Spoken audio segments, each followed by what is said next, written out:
Did some mad scientist get his hands on the sperm of Gary Shandling, John Travolta, and a young Jerry Lewis? The answer is yes, so let's move on. I'll tell you what's happening in my life, primarily in my life. Here it is. The hairs in my nose are growing at an alarming rate. Thankfully, I'm like a cat, I groom. No hair will breach the perimeter of the nostrils. Not every guy is like me. I go out and about and I see guys who the Bushmen of the Kalahari could set up camp in their noses. This is unacceptable, gentlemen. Anyway, I feel good physically. I've been working out, Filipino martial arts, stick fighting. You learn a lot, self-defense, confidence, spiritual element. You know what I learned? The main thing, whatever you do not piss off a little Filipino guy with a stick. All right, I'll tell you about my dad now.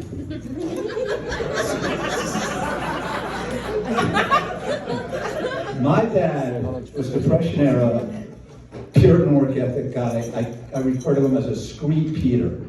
He would repeatedly scream the same things over and over.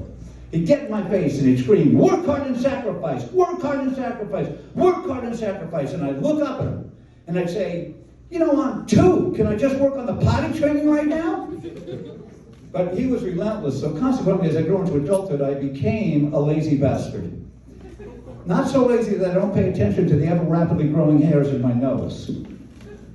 Now, more about my dad and my upbringing. New York Jewish, kosher. For those of you that don't know, that means no ham, no pork, no bacon, which was all well and good, until at 17 I ate bacon for the first time, at which point I was incensed at these people for keeping it from me. So now I eat bacon anytime they weren't anything I like. I'll go to Baskin Robbins, 10 in the morning, Monday morning, banana split, baggy out, crispy bacon, crumbled right on top.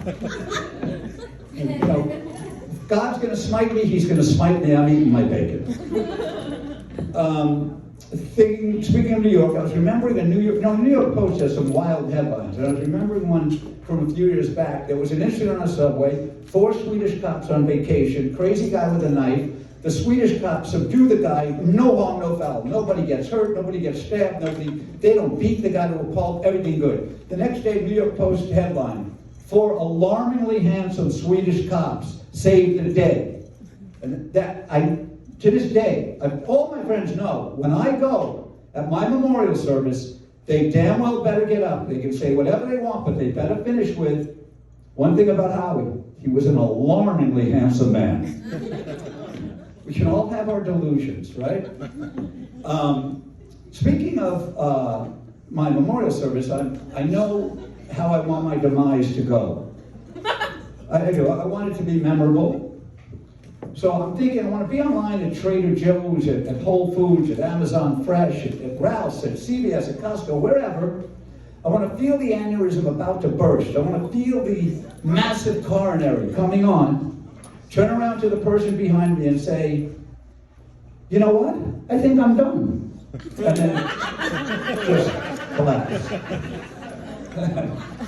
So, now, regarding memorial service, it's Memorial Day weekend, Memorial Day.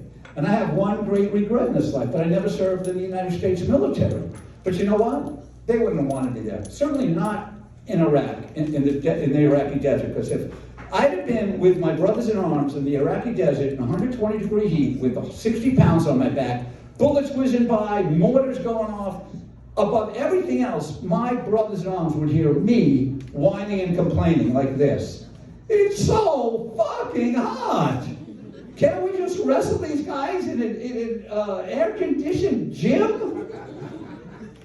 So, and speaking of the military, we got to be prepared. I'm glad that Space Force exists. I'm a big Star Trek fan. We got to get ready. And the ETs are here. The question is, are they going to conquer or are they going to mess with us? I think they're going to do a psyop. I think the mothership is either going to land in a major city or hover somewhere. The hatch is going to open and there'll be billions of single socks pour out. You get it now.